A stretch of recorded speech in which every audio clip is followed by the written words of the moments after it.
अब इनकी जो कलई है वो बुरी तरह से खुल रही है और देश में हाहाकार मचने की नौबत है। जो कह रहे थे कि विश्व गुरु बनाएंगे, आत्मनिर्भर भारत बनाएंगे, वो आज कह रहे कि आम लोग सोना मत खरीदें, यात्रा मत करें। ये क्या हो गया है? ये तो देश की आजादी वगैरह की संप्रभुता को गिरवी रखते हुए हमें लोग मिल रहे हैं। शोर मचाते थे कि वो उनका 56 इंच का सीना है, हमारे महाबली का उन महाशक्तियों की ओर देखने की हिम्मत नहीं। बोलना तो बहुत बड़ी बात है। हमारा जो शेयर मार्केट है वो पिछले 3 वर्षों में तो दुनिया का सबसे घटिया मार्केट में बदल गया है कि मीडिया हमारे यहाँ वो एक्चुअली कुत्ते का रोल करता है, कटकरे कुत्ते का, जिसको ट्रेन किया गया हो लोगों को काटने के लिए। हम 6वें नंबर पर आ गए, इसलिए आए कि हमारे सब आंकड़े फर्जी थे। हम झूठ बोल के अपने को तीसरा चौथा बना रहे थे, पीठ ठोकवा रहे थे और मीडिया में हल्ला कर रहे थे। अमेरिका के ही किसी सेक्रेटरी ने बोला है, सेक्रेटरी रैंक के अधिकारी के, कि अब इंडिया के साथ हम रिश्ते सुधारने में हमें कोई दिलचस्पी नहीं है। हमारे पूरी राजनीति का, विचार का, बातचीत का, मीडिया का, सारे हमारे संवाद का लक्ष्य पाकिस्तान है और हमको उन्होंने पाकिस्तान से भी बदतर बना दिया है। मोदी जी के राज में हमारा टूरिज्म ही नहीं हो रहा, कोई आना ही नहीं चाहता कि हम बहुत गंदे लोग हैं, हमारे यहाँ स्त्रियों के लिए शौचालय वगैरह नहीं मिलते और विदेशी स्त्रियां वगैरह जैसा उनका उड़ना पहनना बोलना है, ऐसी हमने भीड़ तैयार कर रखी है पुरुषों की, वो उनको खा जाने वाली मुद्रा में मिलते हैं और तमाम कांड होते रहते हैं हमेशा। इस तरह के घटिया लोगों की भरमार आ रही है जो सिर्फ गाय गोबर यही सब बेच रहे हैं, इसमें ठगी कर रहे हैं। हमने बताया कि हमारे प्रधानमंत्री चीन की ओर देख नहीं सकते, बोलना तो बहुत बड़ी बात है। हमारे यहाँ इन्वेंशन नहीं हो रहे हैं, हम किसी क्षेत्र में दुनिया में लेवरेज नहीं पैदा कर पा रहे हैं। हम दुनिया में सबसे ज्यादा घर में भी बाहर भी लेबर सप्लायर है। सारी दुनिया में हम झाड़ू पोछा करने, घर में चौकीदारी करने, छोटे मोटे काम करने वाले आदमी सप्लाई करते हैं और वही इजराइल, रूस, सब जगह वही हम करने जा रहे हैं। भारत में मुसलमान को दूर दूर हटो, वहां दुबई गए हुए तो उससे गले में झप्पी ले रहे हैं। वो कौन है भाई? डिप्लोमेसी है वो सबसे निचले मतलब स्तर पे चली गई। अब भारत को कोई सीरियस नहीं ले रहा है। तो किसी को गले में जकड़ लेना, किसी का हाथ पकड़ लेना, किसी के कान में कुछ बुदबुदा के खुद ही जोर से हंसने लगना, जिस जगह जाना वैसा मोरपंख लगा लेना, कभी वो पहन लेना। कि आने वाले दिन में भारत एक बहुत ही भीषण आर्थिक संकट में पड़ सकता है। It's coming and it's coming big. We must prepare for the worst. तो ये जो संकेत मिल रहे हैं, जो ग्राउंड से जिस तरह की रिपोर्टें आ रही हैं, चाहे वो उत्तर प्रदेश से आ रही हो, चाहे वो उड़ीसा से आ रही हो, कैसा संकेत है ये हमारे भारत के लिए? दरअसल इस समय जो वाकई जो खबरें आ रही हैं, भुवनेश्वर में, उत्तर प्रदेश में कई जगह, उड़ीसा में अनेक जगहों पर पेट्रोल डीजल उपलब्ध नहीं है। मीलों लंबी लाइनें लगी हुई हैं, इसके वीडियो आए हुए हैं। लोग जो हैं परेशान हो रहे हैं और पेट्रोल पंप वालों के पास कोई जवाब नहीं, चूँकि उनके पास सप्लाई के लिए तेल ही नहीं पहुंचा, कैसे दें इसको। प्रोफेसर अरुण कुमार एक अर्थशास्त्री हैं और उन्होंने अभी एक बयान दिया है कि हमारे पिछले जो 75 दिन युद्ध के दौरान ये गुजरे हैं, जो फरवरी में आखिर में शुरू हुआ और अब तक जारी है, इसमें हमारे देश में 700 से ज़्यादा मालवाहक जहाज़ों को तेल गैस लेके आना था। तो उसमें आया है कि 700-750 जहाज़ की जगह कुल 10 या 12 जहाज़ अब तक पहुँचे हैं इतने दिनों में। आप शॉर्टेज समझ सकते हैं। हमारा जो भंडारण क्षमता है वो भी 30 दिनों से ज़्यादा की नहीं है। कहा जा रहा है वो आधी डिप्लीट हो चुकी है इस चक्कर में, चूँकि हम बीच में चुनाव लड़ रहे थे और चुनाव के दौरान हम झूठ बोल रहे थे कि सब चंगा सी। तो ये जो कठिनाई और परिस्थिति आई, दरअसल मोदी सरकार का टेस्ट नहीं हुआ था।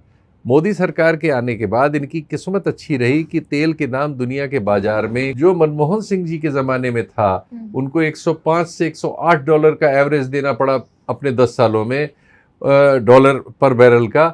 इनको वो मिला करीब 58 से 65 के बीच। कोई 62 से 65 बताता है, कोई 58 से 65 के बीच, क्योंकि बीच में एक बार विंडफॉल आया था। रूस से एक बहुत सस्ता तेल 40 से 45-48 तक भारत को मिल रहा था डॉलर पर बैरल। तो ये जो है, जो विंडफॉल मिला, इससे इनको 11-12 साल सस्ता तेल मिलने की वजह से ये अर्थव्यवस्था में धमाचौकड़ी मचाते रहे और अपनी पीठ ठोकते रहे, कथित विकास बताते रहे। एक्चुअली वो हमारी इंपोर्ट बिल की वजह से था, क्योंकि हमारा जो इंपोर्ट बिल है उसका एक बड़ा हिस्सा 21-22% तेल खरीदने में ही खर्च होता है। अब इनको देना पड़ रहा है 100, 90, 95, कई बार 105, कई बार स्पॉट परचेज पे उससे ज़्यादा, और खरीद ही नहीं पा रहे हैं। तो अब इनकी जो कलई है वो बुरी तरह से खुल रही है और देश में हाहाकार मचने की नौबत है। बहुत कठिनाइयों में गरीब आदमी पड़ता चला जा रहा है, क्योंकि आय करीब 70% लोगों की ऑक्सफैम की रिपोर्ट के अनुसार उसमें कोई वृद्धि नहीं हुई है मोदी जी के ज़माने में। तो जो मोदीनॉमिक्स है वो अब चौराहे पर फेल होती हुई हमारे सामने है और हम पा रहे हैं कि चीज़ों के उनके पास कोई वैधानिक उत्तर नहीं है, जार्गन्स हैं और इलेक्टोरल आप कह सकते हैं कि सिर्फ चुनाव जीतने की योजनाओं में उनकी सफलताएं हैं, बाकी अर्थव्यवस्था को संचालित करने में वो नितांत असफल हुए हैं उनके 3 सलाहकार, इसी से पता लगता है कि उनके पास कोई कंसिस्टेंसी नहीं है। 3 प्रधानमंत्री के आर्थिक सलाहकार अपना दफ्तर छोड़ चुके हैं, और जिन्होंने दफ्तर छोड़ा है बाहर निकल के उन्होंने कोई इनके बारे में अच्छी बात नहीं कही है। इसका मतलब नीतियों का अभाव है और नॉलेज का भी अभाव है, जो अर्थव्यवस्था के क्षेत्र की होनी चाहिए। मनमोहन सिंह जी का आपने जिक्र किया, इतने बड़े अर्थशास्त्री जिन्होंने देश को बहुत बड़े इकोनॉमिक क्राइसिस के ज़माने में संभाल लिया। उन्होंने 2014 में एक बात कही थी नरेंद्र मोदी जी के बारे में। उन्होंने कहा कि it will be disasters for the country to have Narendra Modi as a prime minister, कि अगर नरेंद्र मोदी देश के प्रधानमंत्री बन जाते हैं तो देश के लिए बहुत खतरनाक, दुर्भाग्यपूर्ण होगा। जी, क्या आपको लगता है कि आज जो देश के हालात हैं, तो मनमोहन सिंह जी ने जो बात कही प्रधानमंत्री मोदी के बारे में, वो आज सच साबित हो रही है? वो एक सभ्य इंसान थे, पढ़े लिखे इंसान थे, डेमोगाग नहीं थे, नेता नहीं थे उस तरह के। विपक्ष ने तो उनके बारे में, और खासकर मोदी जी वगैरह ने तो उनको हर बात पे उनका मजाक उड़ाया।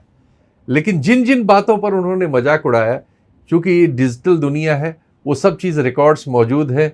चाहे रुपए के गिरने के सवाल पर मोदी जी के व्याख्यान सुन लीजिए जो 14 से पहले उन्होंने दिए हैं, चाहे गोल्ड के बारे में जो उन्होंने बात की थी, या देश की किसी भी नीति के बारे में जो मनमोहन सिंह के ज़माने में ऑप्ट हुई, जो बातें मोदी जी ने कही थी, अब वो सब वीडियो उनके अपने कारनामों के विरुद्ध सामने आके सवाल की तरह खड़े हैं, और मोदी जी उन सवालों के सामने लापता है। ये तो मीडिया है जो इस समय इस तरह का मीडिया है जो उनकी हर बात में उसकी पॉलिश करता है और उसको छुपाता है, उसकी ओर से विपक्ष पे और सवालों पे हमला करता है। मतलब मीडिया मैनेजमेंट की वजह से वो अभी तक कायम है, वरना नीतियों की असफलताएं तो उनकी इतनी विकराल हैं, और इस देश को इतनी कीमत अब चुकानी पड़ रही है, और चुका रहा है देश। और लगातार लोकतंत्र में हमारी रैंकिंग, प्रेस फ्रीडम में हमारी रैंकिंग, ह्यूमन इंडेक्स में हमारी रैंकिंग, गरीबी में हमारी रैंकिंग, सब चीज़ों में हमारे पास जो आंकड़े हैं, इवन हमारे आंकड़े बनाने में हमारी रैंकिंग आजकल मानी जा रही है दुनिया में कि हम उसमें जालसाजी करते हैं। तो इसी से समझ लीजिए हम कहाँ आ गए। देश में एक बहुत बड़ा इकोनॉमिक क्राइसिस आने वाला है। जो प्रधानमंत्री के रीसेंट बयान है, एक तरह से वो उसी की तरफ इशारा कर रहे हैं। तो जो प्रधानमंत्री इस तरह की भाषा लेके आए थे, जो कह रहे थे कि विश्व गुरु बनाएंगे, आत्मनिर्भर भारत बनाएंगे, वो आज कह रहे कि आम लोग सोना मत खरीदें, यात्रा मत करें। आम लोगों से कहा जा रहा है कि वो सैक्रिफाइसेस करें, लेकिन प्रधानमंत्री और उनकी सरकार की कोई अकाउंटेबिलिटी नहीं है। पहले आत्मनिर्भरता ही खतरे में आ गई है भारत की, क्योंकि अब तो ये दुनिया कहने लगी है, और ये सर्वस्वीकृत तथ्य सामने है कि कम बोलने वाले, रिजर्व रहने वाले एक सभ्य इंसान मनमोहन सिंह जी भी, अमेरिका हो, भारत हो, कहीं हो, अंतर्राष्ट्रीय मंचों पर जो बात कहनी चाहिए भारत को, भारत होने के नाते वो कहने में चूकते नहीं थे। अब वो वीडियो आजकल घूम रहा है जिसमें उन्होंने इराक पर अमेरिका के हमले को गलत बताया था, उनके सामने कहा था it was a mistake of America.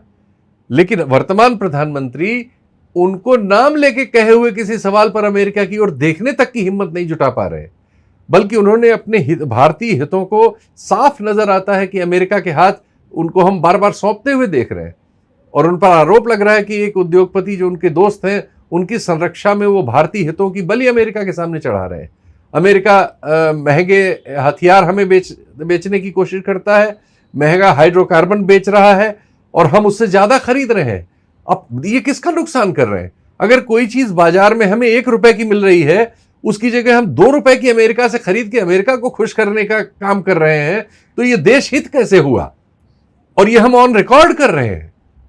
हम उनसे महंगी LNG खरीद रहे हैं जिसका भाड़ा ज्यादा है, जिसका समय ज्यादा है, जिसकी कीमत ज्यादा है। महंगा हम क्रूड खरीद रहे हैं जिसका भी भाड़ा ज्यादा है, इंश्योरेंस ज्यादा है, और उसकी समय सीमा पहुंचने की ज्यादा है। पिछले 2025 में हमने यही किया, हमने सस्ता क्रूड की जगह महंगा क्रूड खरीदा, और उनकी वजह से हमने ईरान से क्रूड खरीदना और तेल खरीदना बंद किया 19 में। इस समय हम रूस से खरीदना बार बार बंद कर रहे हैं, और अब हम इस समय परमिशन मांगने गए हुए हैं वहां कि हमको साहब फिर से रूस से खरीदने की परमिशन दीजिए। ये क्या हो गया है? ये तो देश की आज़ादी वगैरह की संप्रभुता को गिरवी रखते हुए हमें लोग मिल रहे हैं, जो इसके पहले शोर मचाते थे कि वो उनका 56 इंच का सीना है, और वो बड़े बहादुर हैं, और मनमोहन सिंह बड़े कायर हैं, और ये है और वो है। और हम पाते हैं कि चीन का सवाल हो या अमेरिका का सवाल हो, 2 महाशक्तियां जो आमने सामने हैं, हमारे महाबली का उन महाशक्तियों की ओर देखने की हिम्मत नहीं है। बोलना तो बहुत बड़ी बात है।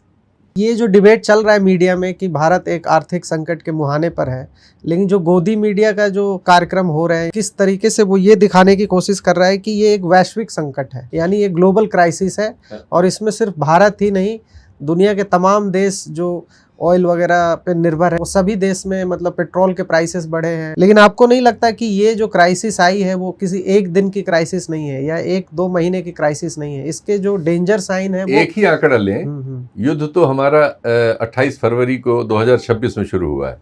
28 फरवरी 2026 के पीछे चले जाएं, दुनिया में पिछले 2 सालों में जो करेंसी प्रमुख करेंसीज में डॉलर के अगेंस्ट सबसे नीचे गई है वो भारतीय रुपया है। इसका क्या उत्तर है इन कलाकारों के पास? वो क्यों, इसका क्या उत्तर है कि पिछले 3 साल से एफडीआई हमारे देश में एफआईआई एफडीआई इतना नीचे चला गया है कि 0 तक पहुंच गया है और वो हमारे यहां आना ही नहीं चाहता।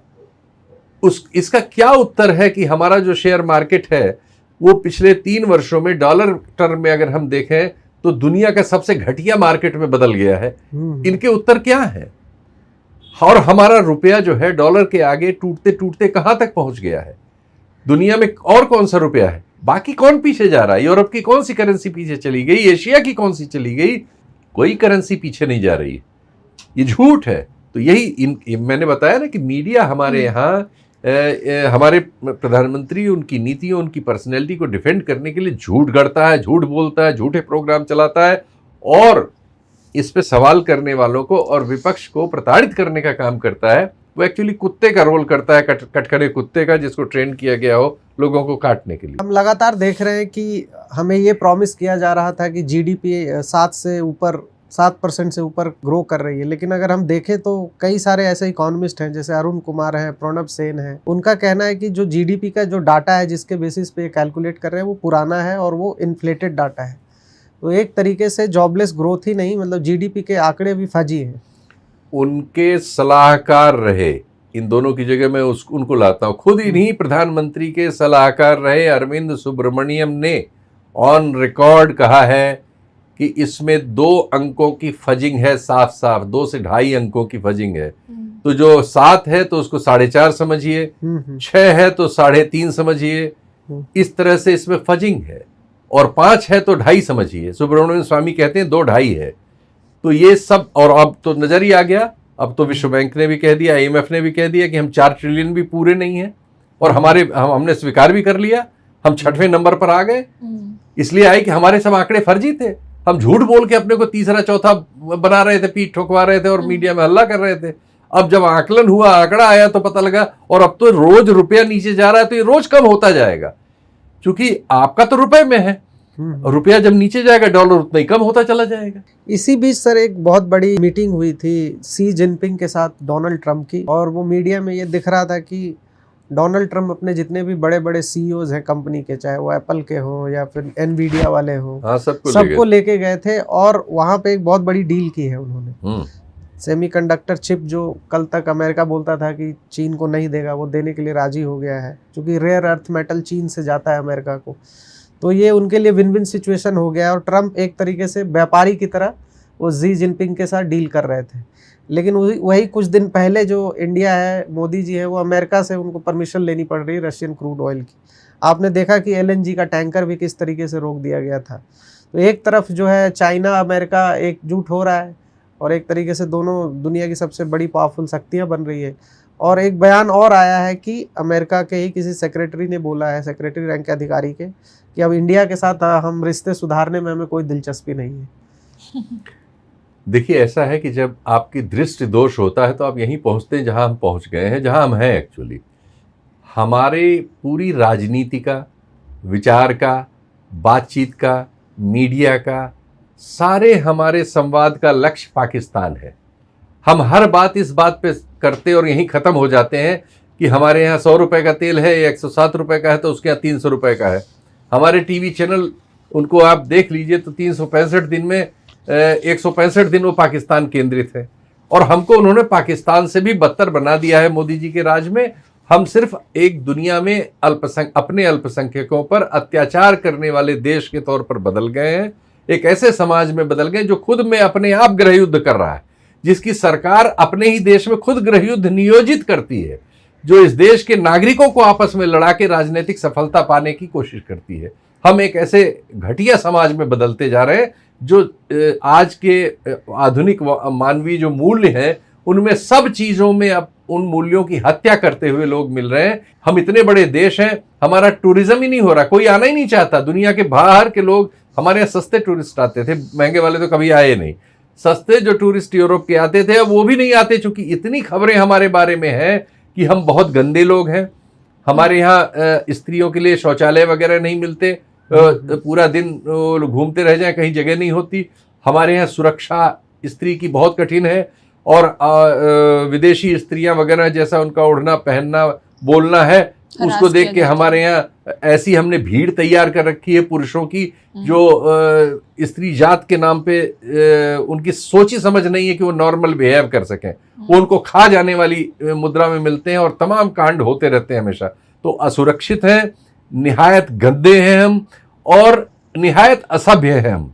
तो हमारे यहाँ टूरिज्म नहीं डेवलप हो रहा है, तो हम ये इससे वंचित हैं। इस तरह के घटिया लोगों की भरमार आ रही है जो सिर्फ गाय गोबर यही सब बेच रहे हैं, इसमें ठगी कर रहे हैं, पूरे समाज को ठग रहे हैं। इस देश को तबाह करने में वो जहां ले जा रहे हैं, न हमारा हेल्थ सेक्टर अच्छा है, न सोशल सेक्टर अच्छा है, न एजुकेशनल सेक्टर अच्छा है, और पॉलिटी हमारी गृह युद्ध पैदा कर रही है। तो हम चीन के अगर संदर्भ लाएंगे तो हम हंसी के पात्र ही बन सकते हैं।